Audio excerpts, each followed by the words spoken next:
সরাসরি ইসরায়েলের সেনা সদর দপ্তরে লেবাননের বিদ্রোহী গোষ্ঠীর হামলা, ক্ষেপণাস্ত্র ছোড়া হয়েছে সামরিক স্থাপনাতেও, প্রতিহতের দাবি তেল আবিবের। এবার রণাঙ্গনে আমেরিকার গর্ব F-18 যুদ্ধ বিমান গুড়িয়ে দেওয়ার দাবি ইরানের, ভিডিও ফুটেজ থাকার পরও অস্বীকার ওয়াশিংটনের। ইরান ইসরায়েল যুদ্ধে নতুন মোড়, তেহরানকে ড্রোন দিচ্ছে পুতিন, যুদ্ধ দীর্ঘায়িত হওয়ার শঙ্কা। এবার অবিশ্বাস্য দাবি করলেন ট্রাম্প, ইরানের সর্বোচ্চ নেতা হওয়ার প্রস্তাব পেয়েছিলেন মার্কিন প্রেসিডেন্ট, করেছেন প্রত্যাখ্যান। বাংলাদেশকে সুখবর দিলেন ইরানের পররাষ্ট্রমন্ত্রী, হরমুজ প্রণালীতে ঢাকার বাণিজ্যিক জাহাজ চলাচলে থাকছে না বাধা, সুবিধা পাচ্ছে আরও 5 দেশ। ইসরায়েলের আকাশে হঠাৎ ঝাঁকে ঝাঁকে উঠছে কাক, তেল আবিবের জন্য অশনি সংকেত বলছেন অনেকে, আতঙ্কে বাসিন্দারা।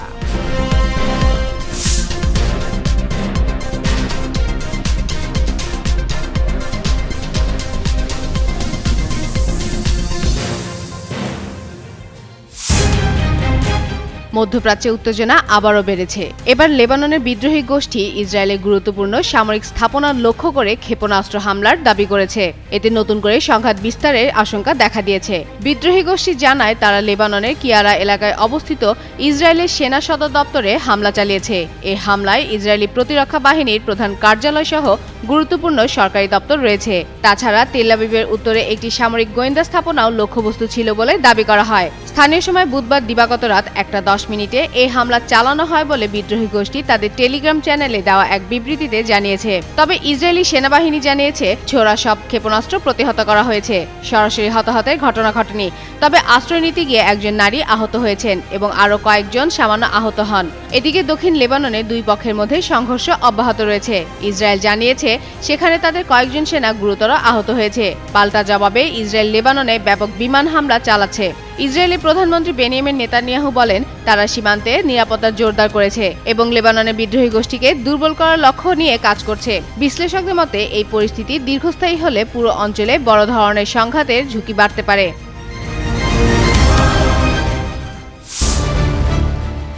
ইরান মার্কিন ইসরায়েল যুদ্ধ প্রতিনিয়ত নিচ্ছে নতুন মোড়, ওয়াশিংটন তেল আবিবের হামলার সমান জবাব দিচ্ছে তেহরান। এরই মধ্যে এবার মার্কিন F-18 যুদ্ধ বিমান ভূপাতিতের দাবি করেছে ইরানের Islamic revolutionary guard corps IRGC। প্রমাণ হিসেবে ভিডিও ফুটেজও প্রকাশ করেছে তারা, তবে এই দাবি প্রত্যাখ্যান করেছে যুক্তরাষ্ট্র।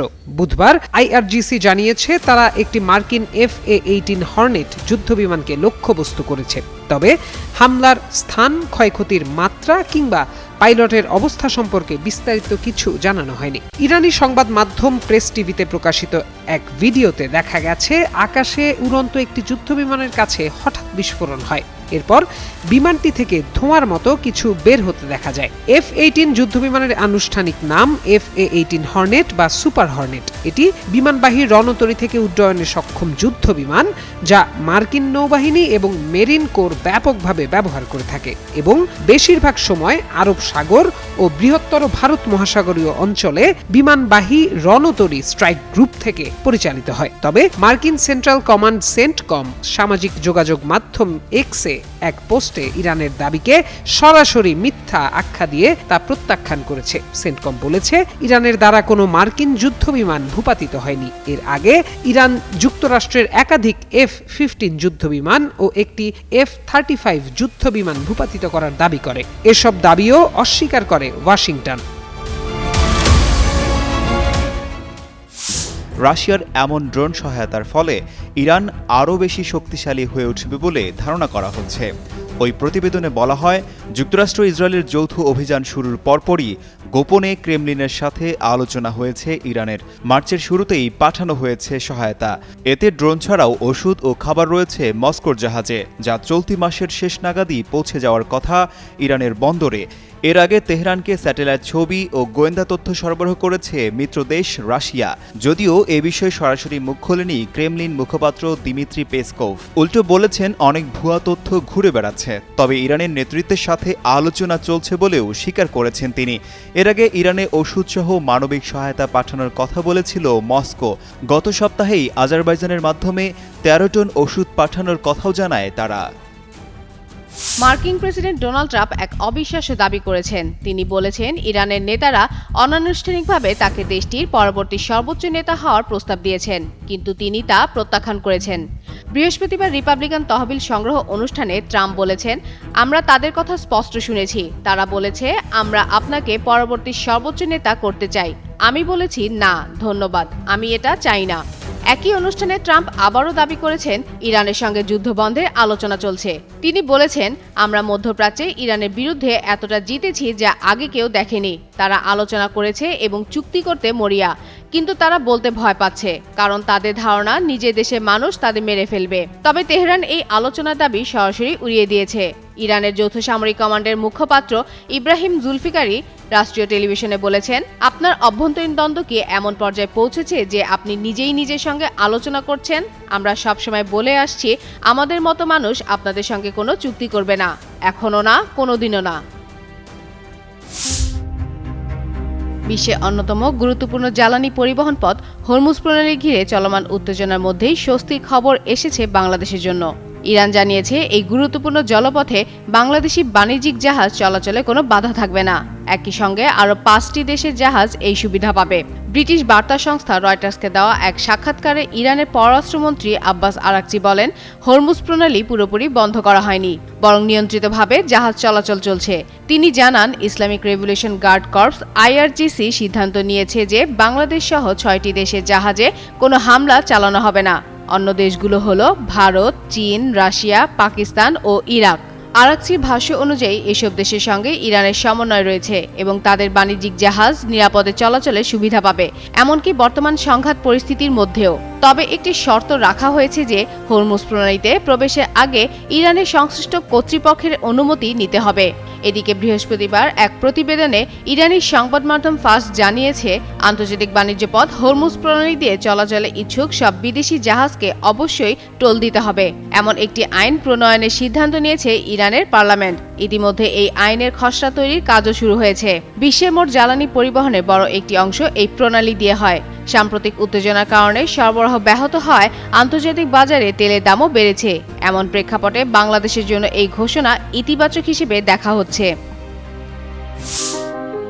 ইসরায়েলের তেল আবিব শহর আকাশ হঠাৎ করে অস্বাভাবিকভাবে অন্ধকার হয়ে ওঠে হাজার হাজার কাকের বিশাল ঝাঁকে। শহরের পরিচিত আজরিয়েলি টাওয়ারের ওপর দিয়ে ঘূর্ণীয়মান এই পাখির দল তৈরি করে এক ভিন্নধর্মী দৃশ্য। মুহূর্তেই সেই ভিডিও ছড়িয়ে পড়ে সামাজিক মাধ্যমে এবং শুরু হয় নানা ব্যাখ্যা ও জল্পনা। অনেকেই ঘটনাটিকে অশুভ সংকেত হিসেবে দেখছেন। বিশেষ করে ইসরায়েল ও ইরানের চলমান উত্তেজনার প্রেক্ষাপটে বিষয়টি আরও বেশি আলোচনায় এসেছে। কেউ কেউ এটিকে সম্ভাব্য বিপর্যয়ের পূর্বাভাস বলেও দাবি করছেন। শুধু সাধারণ মানুষই নয়, ধর্মীয় তাত্ত্বিকরাও এই ঘটনার ব্যাখ্যা খুঁজছেন প্রাচীন ধর্মগ্রন্থে। এই ক্ষেত্রে অনেকেই বাইবেলের বুক অফ রেভলিউশনের 19-17 নম্বর আয়াতের কথা টেনে এনেছেন। সেখানে বর্ণনা করা হয়েছে, কোনো এক মহাপ্লাবন বা বিশাল যুদ্ধের আগে এভাবেই আকাশের পাখিরা কোনো এক বিশেষ স্থানে জড়ো হবে। তেল আবিবের এই চলন্ত কালো মেঘ অনেক ধর্মপ্রাণ মানুষের মনেও ভয়ের উদ্রেক করেছে। তবে সাধারণ মানুষের মনে অলৌকিক বা অশুভ ভীতি কাজ করলেও পাখি বিশেষজ্ঞরা একে সম্পূর্ণ প্রাকৃতিক ও রুটিন মাফিক ঘটনা হিসেবে ব্যাখ্যা করেছেন। তাদের মতে, ইসরায়েল বিশ্বে অন্যতম ব্যস্ত বার্ড ফ্লাইওয়ে বা পাখি পরিযায়নের রুট। প্রতি বছর বসন্তকালে প্রায় 50 কোটি পাখি এই আকাশপথ ব্যবহার করে উত্তর থেকে দক্ষিণে পাড়ি জমায়। হুডেড ক্রো প্রজাতির কাক প্রজনন মৌসুমে দলবদ্ধভাবে উড়ে থাকে। শহরে উঁচু ভবন ও সহজলভ্য খাবারও বড় ঝাঁক তৈরিতে ভূমিকা রাখে। এদিকে ঘটনাটি নিয়ে আন্তর্জাতিক গণমাধ্যমে আলোচনা হলেও এখনও ইসরায়েলের মূলধারার কোনো সংবাদ মাধ্যমে এটি প্রকাশিত হয়নি। তবে ভারতীয় বেশ কিছু গণমাধ্যমে ঘটনাটি গুরুত্ব দিয়ে প্রচার করা হয়েছে। বিশ্লেষকদের মতে, বর্তমানে ভূ রাজনৈতিক অস্থিরতার কারণে সাধারণ মানুষ স্বাভাবিক প্রাকৃতিক ঘটনাকেও অতিরঞ্জনভাবে ব্যাখ্যা করছেন। তাদের ধারণা, এই ঘটনাটি প্রকৃতির স্বাভাবিক আচরণ হলেও বৈশ্বিক উত্তেজনার প্রেক্ষাপটে তা মানুষের মনে ভয়ের প্রতিচ্ছবি তৈরি করেছে। ফাতেমা ফাতেহ জান, যুগান্তর নিউজ।